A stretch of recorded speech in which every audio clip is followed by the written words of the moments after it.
రాజునకు స్తుతులు అర్పించెదం దావీదు కుమారునికి జయము జయము సర్వోన్నత స్థలములో జయము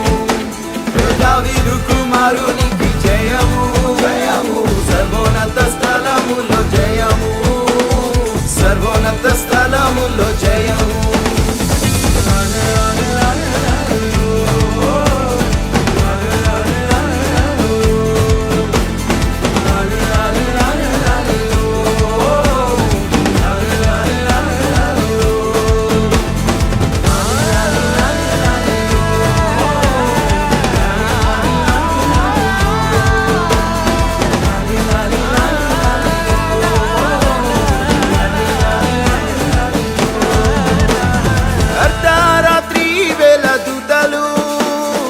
ఆకాశ సమూహమై వచ్చెను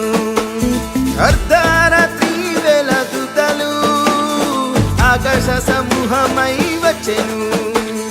గొల్లలకు తెలిపే శుభవార్తను లోక రక్షకుడు